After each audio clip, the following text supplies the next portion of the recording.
Hello, friends. Susan Axelrod here, the confidence coach. Isn't life extraordinary? Sometimes I just look at my life and I laugh a little bit, but mostly I'm in a little bit of awe of the things that have occurred in my life, but most especially the people who have been drawn to me and to whom I have been drawn.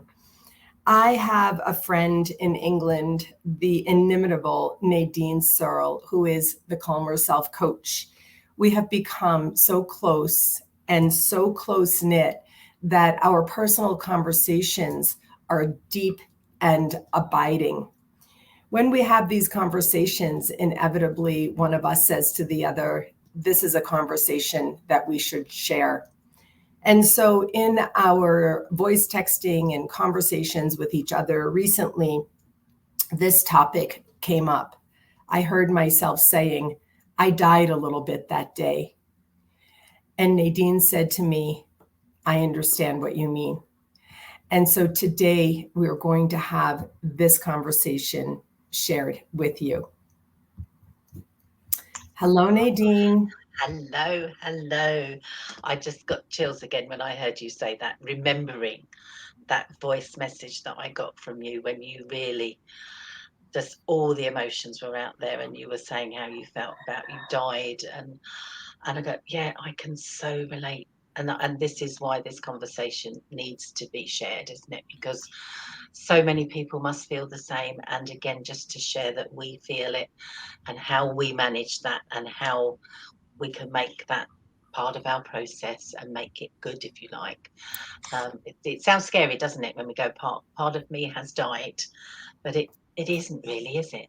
And that's what we're here to share with our listeners and our viewers today. It does sound scary, but when you're in the high consciousness of living in awareness of your life and the control that you do have over your life, you find it's not scary.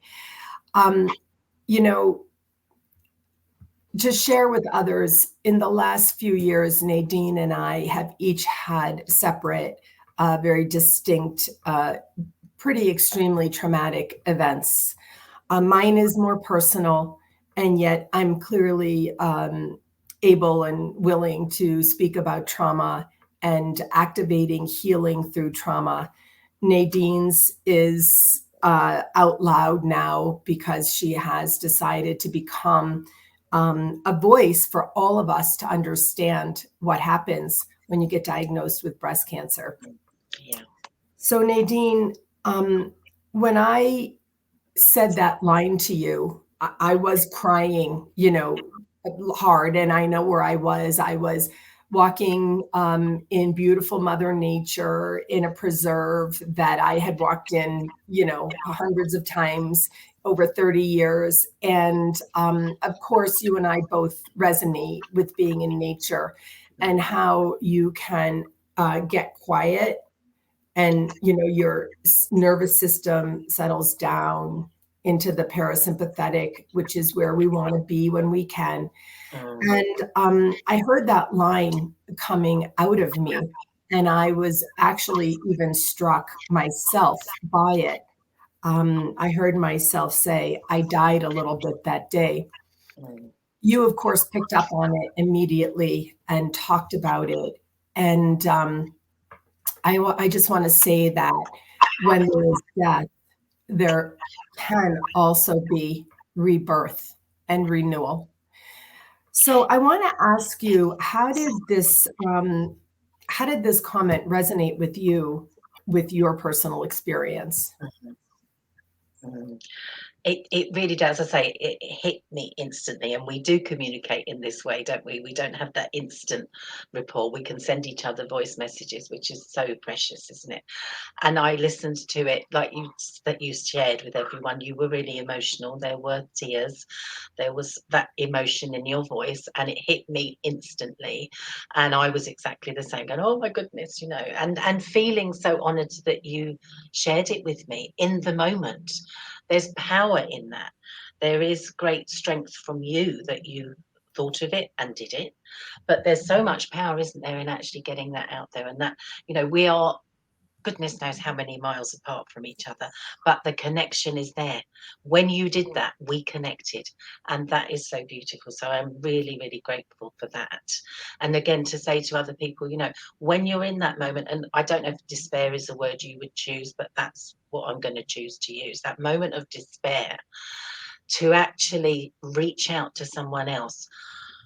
It's so valuable, isn't it? And again, just to share with everyone, if you can do that, if you even think of it, it helps, doesn't it? You did that, and I didn't get back to you instantly, but you knew that I was there for you. You were speaking to me directly, weren't you? The universe carries that and everything. You were in nature. Nature is soothing and healing, as we know, we talk about quite a lot.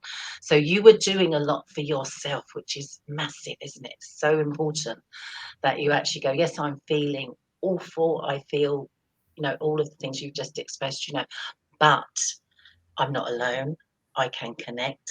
I can help myself, with all the things that you do in nature, saying it out loud, recognizing, releasing to a certain point. You were doing all of that in the moment. And to say it's okay to feel those feelings. It's okay to be in despair and speak to someone else and reach out. Not that you need to compose yourself and they go, oh, I'll speak to Nadine later. I'll do it now. Wow. Really, really big stuff, isn't it? Not to wait, not to think there's a right time. That was the right time and you did it. And I wouldn't have done that years ago. I recognize it now. I'm always talking about the old me. This is part of what we're talking about, isn't it? But it is something I would encourage anyone that's listening to this to actually really take that on board and go, I can, when I'm sobbing, when I can't speak properly, when I'm feeling so bad, I can reach out. And how much benefit you get from that by doing that is important for people to know, isn't it? And it's something I've learned, and I know you know it. You've sort of taught me that as well, haven't you? So it's wonderful. Yeah. This idea of reaching out in real time we use a voice texting app called Boxer. And I will say that we've evolved this, and the idea that I can, like you said, I'm in Arizona, you're in somewhere in England, and I don't have to worry if you're awake or asleep. I don't have to worry if you're working with a client or in a treatment or, busy or whatever. But I will agree that being able to reach out to someone in real time is such a part of activating healing, Nadine. And because you're really releasing it and letting it out, and someone else is being witness to you. Now, both of us have very good friends. We could also call a little bit later and have a debriefing conversation. Well, I was walking in the preserve, I started sobbing, that kind of thing. But it's interesting to say, doing something in real time when you're not worried about imposing on the other. And I'm thinking about some people I know who have had no ability even to share what's in them. And it just got suppressed and then depressed and really took a toll, doesn't it? Really, really does. And I think it's something you probably have it with your clients. I'm sure that you offer it to them. And I have the same with mine. I always say, reach out to me at any time. And I always say by text, because I will get back to them as soon as I'm able.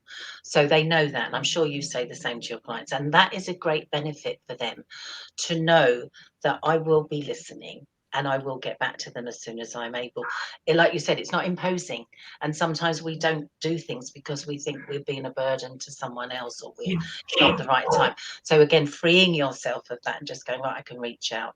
It is so important, isn't it? And actually, like you say, it's starting the activating, I think you said, the healing process. It's a start, isn't it? And as you know, I do tapping, which is EFT, emotional freedom technique, where we tap on points, acupressure points, points, and we say things out loud.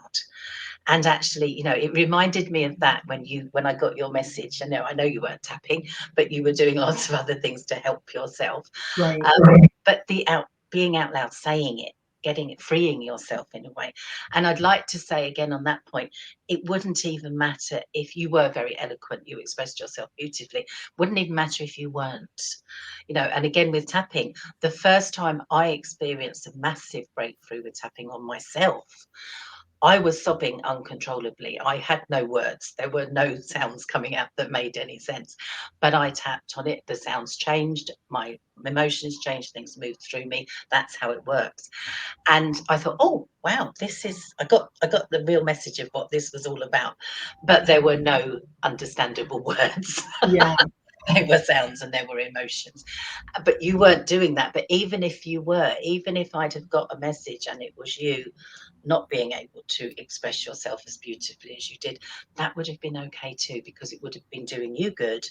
I would have understood, because obviously we have that lovely connection. I think anyone would really understand, wouldn't they? And then having that chance to get back to you in my own time as well, knowing that you'll hear what I've got to say back to you, it's a luxury in a way, isn't it? I mean, I can't say how important this is, Nadine. I can't say how important this is. Depression onset is a mental illness, but before depression onset, maybe there is what I call depressive, which is not a clinical diagnosis, but yet everybody experiences it. And being in depressive often is so lonely. Of course, I am like the coach in the pocket. Every single client of mine knows that Voxer is there and they can use it. Not every client does, but let me assure you, those who do are completely moving through so much with me, and they tell me all the time. But this idea that that just came up, which we didn't plan, as none of this is planned, of how important it is, because I feel like the reason I'm really hitting on this point that you just made, I could feel the energy out there of people feeling, desperately lonely and alone in those moments. And there's so much, everybody's unwell-being, unwellness, mental and emotional distress is their own. Something that's distressing for one is not distressing for another. People do say to me all the time, like, how have you done this? And there's certain things that, some of us break through and others can't, or whatever. But this idea of how lonely it feels and how alone you feel with your unwellness of whatever sort it is, emotional, mental, or spiritual. And then we certainly know being in physical chronic pain, being in physical unwellness in an extended way can activate all the other things in you. I think this is so, so important. And but Nadine, I guess I'm feeling like, I wonder if people think they really can share this type of thing with others. You're probably right. They probably don't. As I say, I wouldn't have done. I know that it's okay now, and I know there are people. I think I still would choose the people that I would do that with. Maybe that's not necessary, but that's how I feel at the moment. But I do feel, luckily, I have lots of people around me that I can do that with. You only need one, don't you? Right. And that is okay. But the message that I want to get out, I've said before, and I know I've said it too, I shout at trees, I shout at the sea. Getting it out is good. So even if you haven't got a person that you can connect with, getting it out in the moment is really good. And that's probably what I want to encourage people to experiment with, because it does release and it does make you feel better in that moment, which is good. And you're absolutely right. There are so many people, we still are feeling the effects of the pandemic. There's still isolation, there's still loneliness, there's massive mental health issues going on that are not being addressed because everybody is stretched, aren't they? And people are alone, feeling alone. And they don't know who to reach out to. They don't feel that they can. So hopefully this is giving them some ideas of things that they can try. and how beneficial, because we felt the benefit instantly. You know, we are continuing to feel that benefit, and it is okay. You know, there's not, I'm sure you didn't have a second's doubt of going, I can't send this message to Nadine. You didn't have that. How Not at lovely, all. you know. But it is for other people to go, it is okay to do that. You know, it is okay. And even without me replying, you probably felt some kind of relief, I would imagine. Yeah. So it doesn't even have to be that you're waiting for the reply, because again, that can cause anxiety, can't it? You know, but that's not what it's about. It's actually getting it out there in the first instance. The reply and anything that comes afterwards is a bonus, isn't it? But getting it out is what's important. And as I say, I do it to the sea. I live near the sea, and I shout and scream at the waves if I want to, or cry, get the emotions out. I do it to trees. Nature is there to support us. It will take all this. And it will, you know, if you want to shout at a tree, you're not doing the tree any harm. The tree is happy to take. It's receiving, giving and receiving, isn't it? You know, and it works. It makes you feel better, doesn't it? So It's yeah. the same. You can shout at a tree. You can also hug a tree. Yes. You can, you know, I used to make fun of tree huggers in my type A day, but you know, yeah, they're, you know, they can support us and we can support them. I want to, I think this conversation is so important. And the word that I wrote down on my page is intimacy. Yes. So Yeah. intimacy. So what's happening here that's coming up for me is in order to be able to share vulnerably, you have to understand intimacy, that it's intimate to allow someone in. And that's something that is very hard for people. Even intimacy between sexual partners is very hard for people. I had this thought this morning about something I'm going to start writing about, which is looking into the eyes of the person you love. Most of us don't actually look into the eyes of the person they love because there's such a deep intimacy there. But this thing that we're talking about, when you are in personal distress like this, that we're talking about, this level of death, if you will, of a sort, then and you need to release the hold of it over you to come through the canal to the other side of some sort of renewal or rebirth, which for me is literally walking a path in the preserve that day. Then intimacy is involved. And it's so important that we say this out loud. People know the word vulnerability, but this word is even under that. In order to be vulnerable, you have to be able to be intimate. And this is work that I did. I know exactly when I started the work on breaking through to intimacy in the way that we're talking about. My daughter, who is now 33 years old, Rebecca, was 2 years old. And I know that because I remember the conversation with the therapist. I remember what he said. I remember what I said. I remember the path that I started on at that time. And that's where I was. And I know Rebecca was 2 years old at that time. And so it is a journey. So what do you think about this idea of intimacy that I'm talking about? It's so spot on, because it's exactly that, isn't it? You know, now people might think, you know, we didn't have that, we didn't look into each other's eyes when we were doing this wonderful healing together. But we have that connection, we have that intimacy, we share our vulnerability. And I've got to be honest, and I've said this before many times, I'm still not always comfortable with that.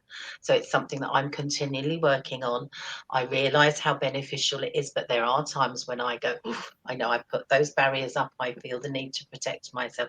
It's my old habits and patterns. It's one of those things which actually gets quite nicely onto what we started talking about, that death. You know, those are parts of me that, you know, I do want to release and let go of. I do want to die, if you like. And that sounds quite dramatic, but it is part of what I'm working on, so that I can access my vulnerability more readily. I don't have so many barriers popping up because they are old habits and patterns that I felt the need for years ago. I don't need now, but sometimes I have to remind myself I don't need them. So that is my ongoing process, and letting go of those and letting them die, if you like, and letting them fade away is very, very important to open up, to coming back to what you said earlier about the rebirth then that comes from that, to give me that intimacy, and it comes in so many different forms, doesn't it, and the fact that then I can be more vulnerable. I mean, you said earlier about me sharing my experience since my cancer diagnosis. I wasn't comfortable with that. I went, oh, I'm not sure, I don't know. You helped me, encouraged me, supported me to share. I'm so glad that I am doing that, because showing my vulnerability is really helping me personally to grow and learn through this. But also, I know it's helping other people, and that is really precious to me as well, because people say all the time, and they must say it to you, you're sharing how you feel. It's helped me. And they'll tell you, won't they? You probably get little messages how this helps and everything, because other people are going through what we're going through. And there is fear, and there is anxiety, there is depression, there is death, that in so many shapes and forms, parts of ourselves dying, people dying, old lives dying, there is that. And other people are going through it. So, like you say, these conversations are to be shared, because it's to help us. I'll put me first. It's helping us, isn't it? But also, we know it's helping other people. So it's so, so important, isn't it? So,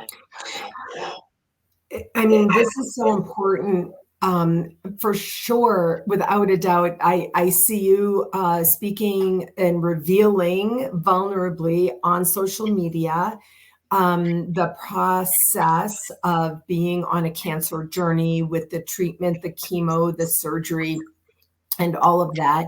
And again, I say, I am so delighted that you're doing this, because Nadine, everybody can't do this. Everybody can't. And so we are rising in our own consciousness journey to sort of step out because we can. And so it's helped me, because I've known people who have had cancer, but watching you share it in the way that you do has been edifying. It has been edifying. I feel edified. I feel like I understand it a little bit more. You've talked about your feet and your lips, and things that you wouldn't otherwise know if somebody didn't talk about these things.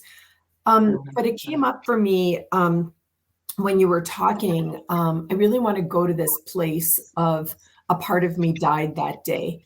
yeah, So yeah.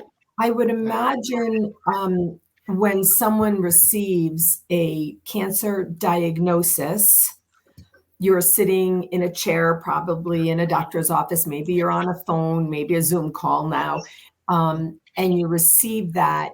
And in that moment, there's such a traumatic shock to the system that it could be said that in that moment, the greatest fear most people have of getting cancer, a part of you dies in that moment.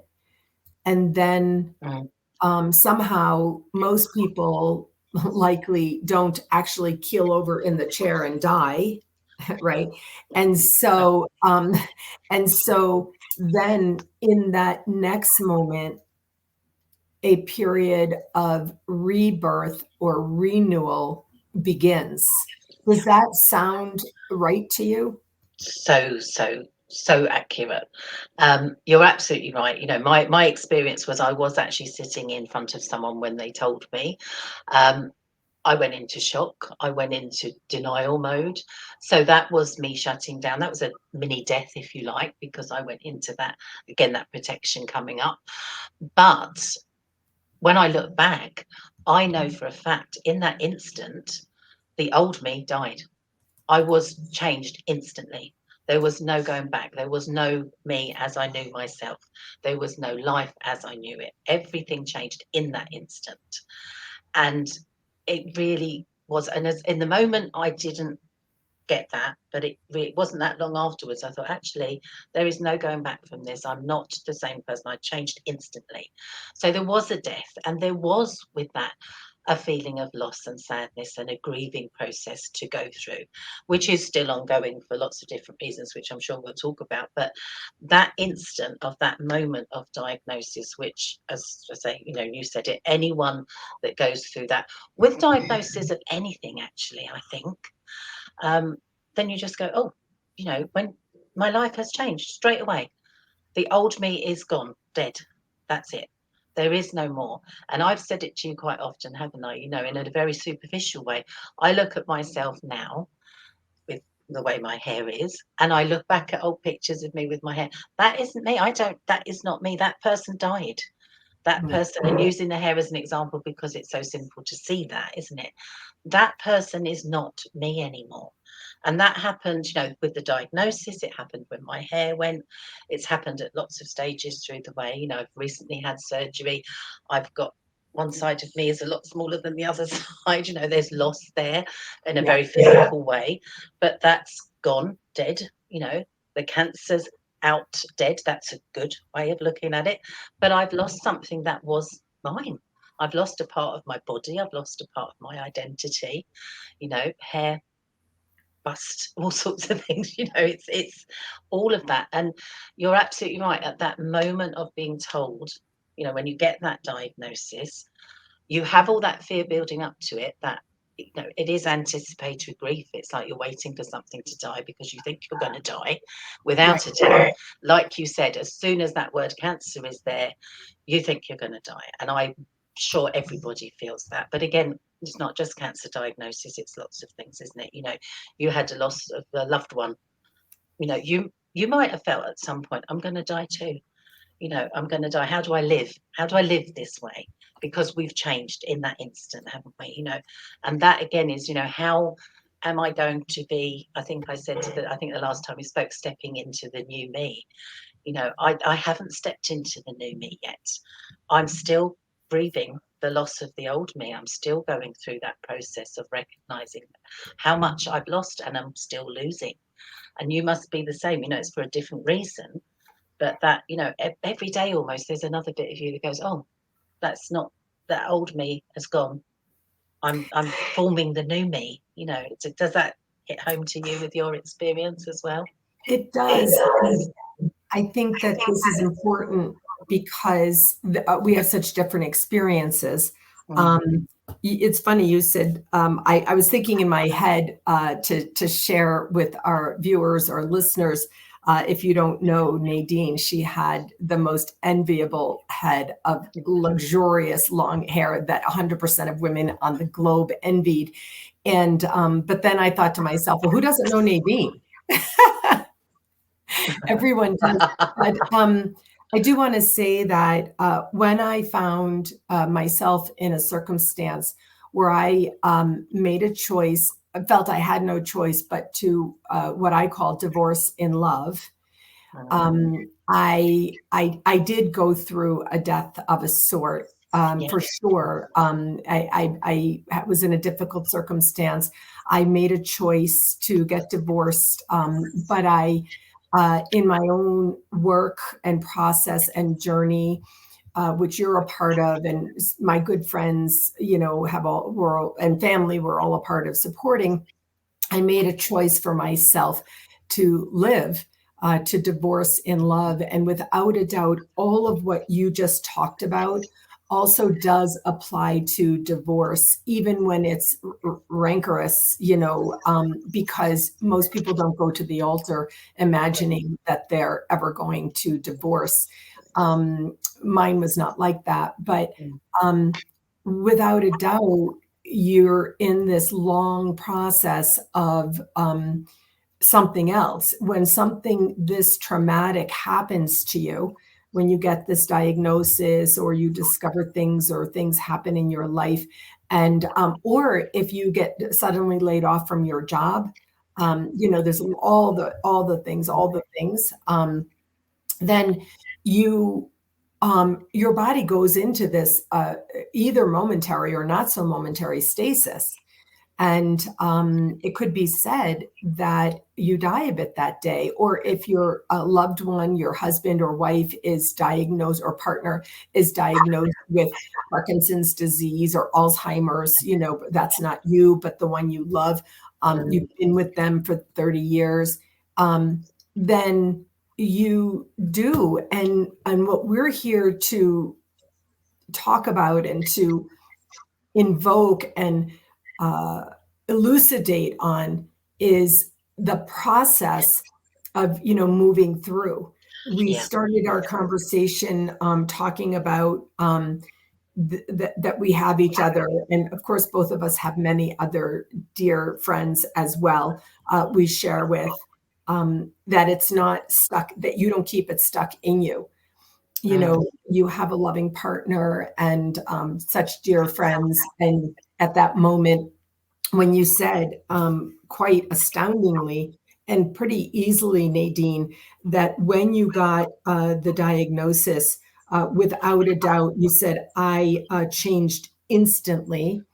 The old me died instantly that day. And then, but as I said, you didn't actually physically kill over and leave the physical world. Instead, you had to be in this stasis state. As you said, you're in shock for a while, and so on and so forth. And so if we don't allow this grieving out, you can shout at the sea, you can sob to a friend over text, you can, be in the company of people who love and support you. For our listeners, I just want to explain that my hands are up, they're out, they're open, and I'm making little circles in front of me. I just came to awareness that I was doing this. And of course, what I'm doing is keeping the energy moving, because this conversation is deep, it's hard, and everything about death can actually stultify, like stop energy. And so Nadine and I both practice Qigong. So we're keeping the energy moving in this conversation because we want you to understand that when you have the death of you, of this sort or that sort or the other sort, all the different ways that grief, shock, trauma impact us, then there are these ways of coming up into through a channel or a canal into rebirth and renewal. You don't have to share out loud, quite as loud as Nadine and I have developed an ability to do, but for sure, releasing it out of you is absolutely vital. Would you agree with that, Nadine? Totally, and you're absolutely right with that energy. I don't want anyone to feel down with this, because this is an uplifting conversation, and it does help, doesn't it? Because you can sink down in a conversation, can't you? And to get that energy flowing again is really important. So thank you for reminding us to do that. Yes. But you're so right. That kind of, that not being scared of the fact that you've changed, not being scared of the fact that there is loss as well, because a lot of what I'm getting from sharing what I'm going through massively is that people are saying, I'm not so scared because I've seen you go through things. I was scared. I've said it before and I'll say it again. I was scared of the word cancer, terrified of chemotherapy, terrified of dying, terrified of losing my hair. I'm not scared anymore, because I've had to face those. So though I've got some gratitude for that, I wouldn't wish everyone to go through it that way, but to people to realize, you had the death of a loved one, it's terrifying. It's something we're all scared of. We don't want to lose things, but we do. And we still carry on. Part of us dies too. You're absolutely right, but we can still find a way and carry on. And that's something, again, I want people to really understand. It's going to happen to every one of us in some shape or form. And as you know, a little bit, it was about a year ago actually that I did my grief counselling course, and I'm so glad that I did. The timing, who knew what was around the corner, but it served me so well. But that started off, and I think I've shared this with you as well, with thinking about all the things in our life, all the times when we've lost something. And that goes back to starting school, changing schools, changing jobs, like you said earlier. You know, we lose something all the time. And maybe every step of the way, every change in our life, some part of us dies. Maybe, you know, I don't know, thinking of it that way takes some of the fear out, doesn't it? You know, we have been through loss every day of our life almost. You know, when we're born, we've lost the safety of our mother's womb. We come out, we're in the world, you know, we've lost something, you know. So loss and death is a word that people don't like to say, but I'm comfortable saying it, you know, is part of life, isn't it? You know, and I can see the emotions are there in you. I'm touching something there. I'm It like, is, yeah, you know, I think of the millions of people who were impacted by the millions of losses from yeah, COVID-19. yes, And every one of them is a human. mm, In synagogue last night, the rabbi said, every one of those people who died is a name.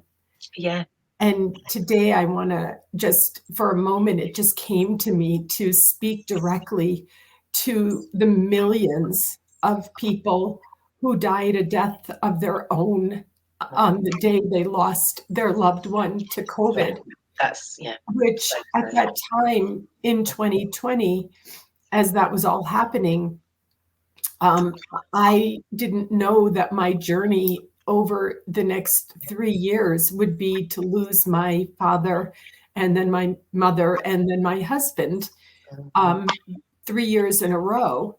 And I, I feel the pain and anguish now of literally millions of people who died a death on the day they lost people.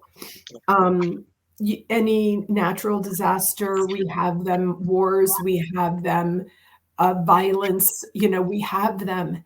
And I just want to say that, you know, Nadine, what you and I are doing here is in having this conversation is to help them understand, you know, in a way, you died a death as well that day. Mm, mm, Um, on the day that my husband died, I I died a death that day, you know, yeah, and you yeah. know, it was tragic and traumatic, but it could always be said other people have suffered worse. Um, but every loss is your own. Yes, it is your own, yeah. And it is right. I'm really feeling that as you're speaking, Susan. So thank you for sharing that. But it really is, you know, don't downplay it. Don't, you know, we always go to, oh, someone, I say it myself, oh, it could be worse. It's what we are feeling in this moment, and this is our feeling, and it's not comparable to anyone else's. You know, this is our unique emotion, isn't it? And it's so important not to jump to underplaying that, because we can tend to do that, can't we? You know, whatever we feel, and it's genuine and it's valid and it's important, isn't it? And I think you touched on something there that was so valuable about, you know, what everyone is going through affects so many other people. You know, what you've been through, like you say, you've had the loss of your father, your mother, your husband, you know, and that has affected you massively. So you're really feeling every step of the way. But you know that your sadness and your loss has affected other people, the people in your life, you know, that care about you. And again, with the diagnosis, you know, it is that I know how many people are saddened by my loss and my feelings and what I'm going through, you know. And again, coming back to the superficial, the easy one to say, the hair, the amount of messages I got from people that said, I cried when I saw you'd lost your hair, you know. Yeah. It's a loss, it's a sadness. Let's grieve that, let's put it in its place and put it there. It's valuable, and it's only hair. It will come back. I can downplay it if you like, but it made me really sad, and it made a lot of other people really sad. And so it's, I want to honor that. I want to go, that was a great loss. It's never going to be back to the way it was. It's never coming back. I'm not that person, as I said earlier. I'm not going back to that person. I'm not striving to actually go back to the Nadine I was. There's lots of good in that, but there is a sadness too, because I will never be that person again. And like you said earlier, that came from that day one of, well, before that actually, but diagnosis was the real marker. Yeah. Before that, there was loss, and everything had changed. My world was shook up. And the same with you, through a different reason. And lots of other people that might be listening or watching this will have a reason they can relate to what we're saying, but it will be different. Because that change happens. And you're right, with COVID, I have a very good friend of mine who is actively campaigning with our government and everything about the losses through COVID and the injustice.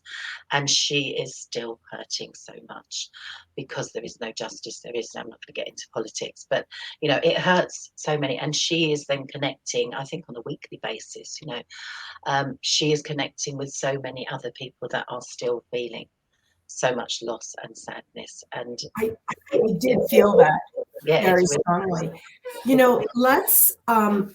Let me say out loud here that what happened with me just now, even when Nadine referenced my loss, and then it came over me emotionally. I could feel the emotion come up, and then it became visible. And Nadine said to me, I could feel, that you're emotional. And then what happens when you're emotional, when you come into the tears, it's not a problem. But what happens is that your autonomic nervous system shifts, and you might go into what we call fight, flight, or freeze. And, of course, I'm extremely good at emoting.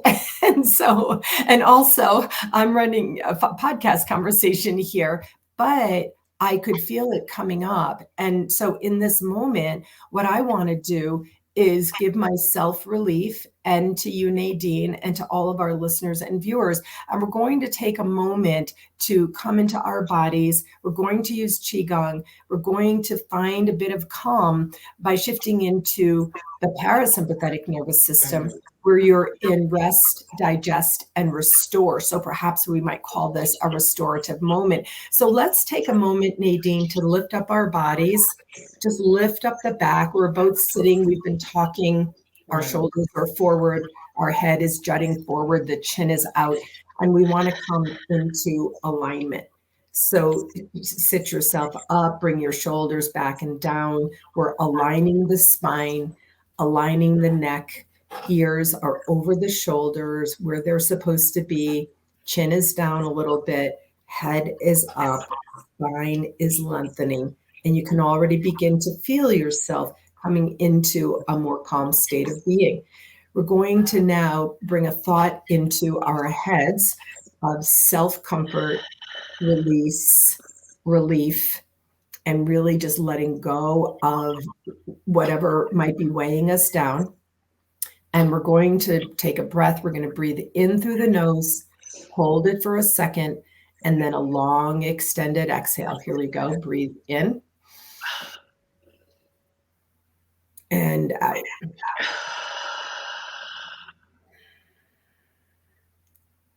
I've learned so much of the benefit of this simple single breath that can actually shift you back into a place where you're more functional, more well, more able to go on from that place of grief, loss, emotion, whatever. And so we're just going to do it one more time, and then we'll get back to our conversation. So we're going to breathe in, hold, and then long extended exhale. Shoulders down. Here we go.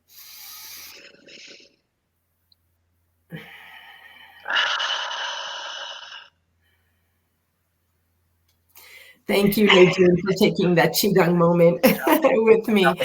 So powerful, isn't it? I hope people did that with us, and if not, they can replay this and do it, because it's so valuable, isn't it, to tune in and just take a moment. And it's being quite brave, isn't it, to go, I'm going to feel those feelings, I'm going to do it. So in that moment, we probably looked quite serene. It was doing what it needed to do. But in that moment, I've done it in the past, and it's actually made my pain, if you like, what I'm going through at the moment, hurt a bit more. So again, that's something not to be scared of. In that moment when we're tuning in and really feeling our feelings, sometimes we can go, and I can get that feeling in my tummy like I've been punched. I go, ow, that really hurts. But actually, that's good. That is good. And again, just that breath. I always say, and everybody knows it is the exhalation that soothes you. Take a breath in, obviously we do that automatically, but that calming, I see it like a soothing stroke going all the way down my body. And it really does that, doesn't it? So whatever emotions you might be tuning into, and I think, we're sort of taught, aren't we, to push our emotions to one side and just get on with things and or think happy thoughts and it will change. But to go into those feelings and feel them a little bit more, which you can do with that lovely little breath exercise, it's so important, isn't it? And to know as well that it will pass. It doesn't hurt forever. It can hurt. And I do. I literally get almost like a kick in my tummy sometimes when those emotions are hitting. And I used to be really scared and go, oh, I just want to get away from that. But now I go into it and then I come out. So it changes, doesn't it? So Well, let's acknowledge that many people use substances to avoid that feeling. The use of weed is so prevalent. Alcohol has been used for centuries, if not longer. And there's other things that happen as well. And so, Cornelia Stephanie has the expression "feel to heal." That's where I've heard it. It probably isn't hers original. Perfect, isn't it? I love it. But that really is what we're talking about here. I want to invite our listeners to go to a time where they felt something and suppressed down into depressed, or a time where you felt something and you were able to share it with someone else. Perhaps it was only your journal. But this is why journaling is so effective for people who are inclined to write. I cannot say how much. I have over 30 journals myself. I have a big bin of them over there. So when recently Rebecca said, well, when did this happen? I said, well, I could look in my journal and tell you the exact date, And so even that is a way, if it's too intimate, too deep, too scary to share with someone else, then you could write it to get it out of you. But this releasing is so important. Also, I want to say very clearly, Nadine, that with Qigong as a tool, or Tai Chi and Qigong as a tool, this mindful movement. Recently, I attended a medical research conference where an oncologist researcher called it mindful medication with a C, mindful medication with a C. That's what we talk about, activating this healing medicine. When we take this breath, it's not just spiritually, energetically, and emotionally and mentally supporting us, but it's actually physically supporting us, where we are getting our systems flowing again from this, my hands are tight, my shoulders are tight from the state of tenseness and stress induction.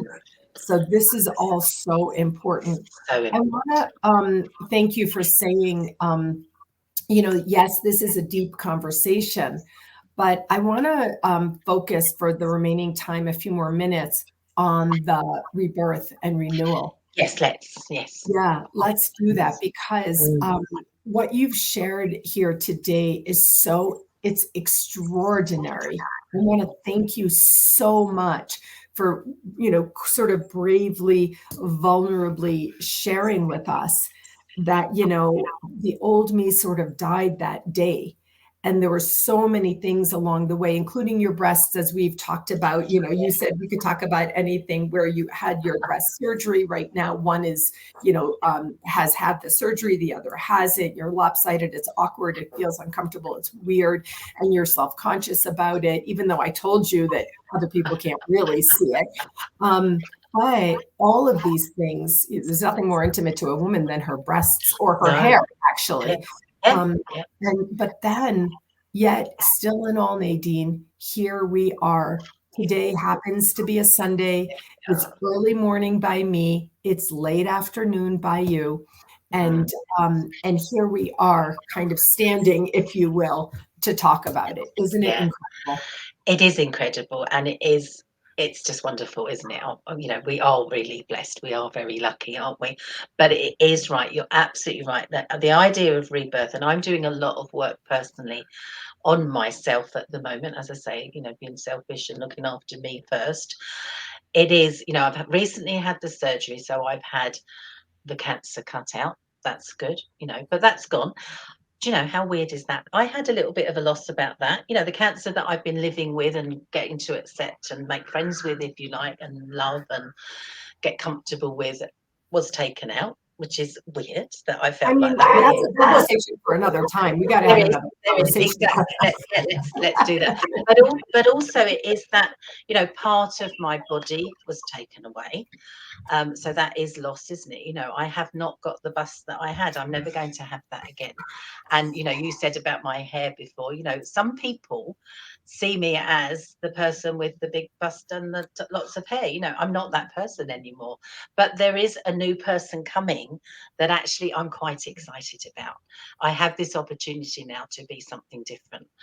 And that is, you know, it's got to be a good thing, hasn't it? We change all the time. We just need to go with it, don't we? And also, I feel that it is, like you say, the rebirth, the idea of that. I'm working on that emotion. You know, physically, I've had something cut away. Physically, my hair is gone. But actually, emotionally, there is a train of thought, and I'm not laying blame here. I don't want to go there at all.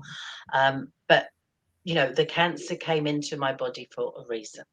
There was something going on. There was something, maybe there's lessons to be learned, isn't there? There's things to change and recognize.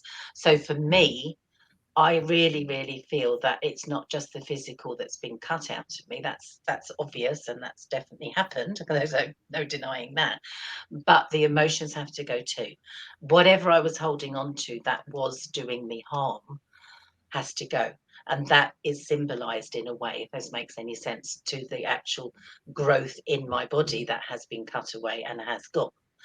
So I'm working on the mental side as well, the emotional side, to make sure that I am using this experience to the best of my ability, of my knowledge and understanding as it is at the moment, to go, right, okay, there's emotional stuff to go with this as well. It's not just, you know, I do a lot of meditation on myself, and a lot of that is to do with, yes, that's been cut out physically from my body, but I want to actually release those emotions too, the things that I'm holding on to, the things that the old habits and patterns I mentioned earlier, you know, that maybe need to go now. They need to die too. They need to go. So that is my process personally at the moment. And that is, it's a little bit painful, a little bit, you know, I'm having to be quite disciplined to keep doing that work on myself. Right. But so beneficial. This is where the rebirth comes, because it's that literally making space, isn't it, for the new to come in. And I still don't quite know what that new is. That's okay not to know, not to have all the answers. It's a bit scary. I am being very vulnerable by going, oh, I'm opening myself up to I don't know what. But there is so much joy and excitement in that. I can get excited about thinking about, oh, what my hair's going to turn into, you know, all the stages of the way, all the things I can do with it, you know, new boobs. Looking at it a different way, and not to just skip to the positive, because that is something that we can always do, to feel all the pain that goes with it too. Sometimes I'm overwhelmed by the sense of loss. And that's fine. You know, I have those moments where I just go, and you must feel the same, you know, it hits you, doesn't it? You know, there's so much loss because we have died. But we have rebirth. We are still here in the physical. We are growing, changing into something even more amazing and wonderful. That's a given, isn't it? You know, that's happening. But it is that, you know, I think someone said to me years ago, you know, if we chose, when you're frightened of dying, if we chose to go through birth, which we do choose, but you know, it's a bit different, isn't it? We would be terrified of that too.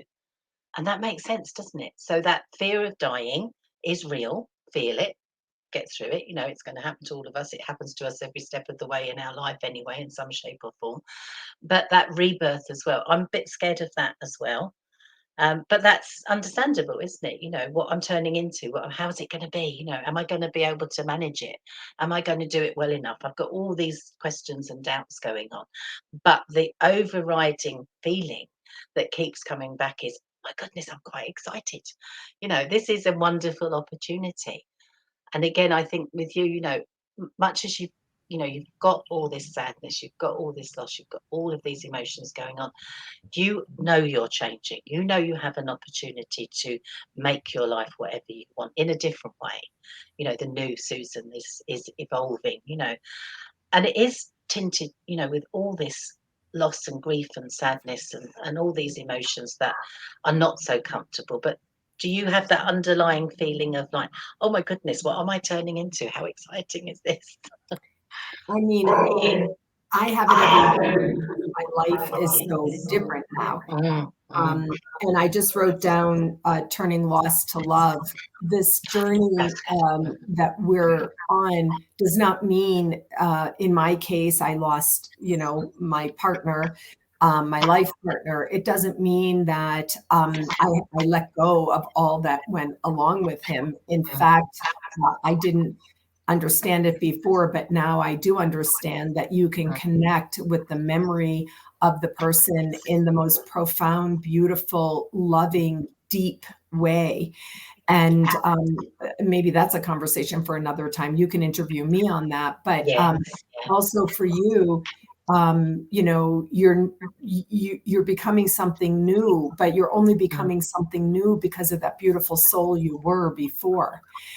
And so I want people to, perhaps this is a good way to leave this conversation, to understand, we're not talking about cutting and moving on. That's not the way it goes. We bring it all with, and the healthiest way for us to continue to, grow as the humans we are, develop the mind, body, and soul, and make the impact that is absolutely intended, that every human, can make in their lives.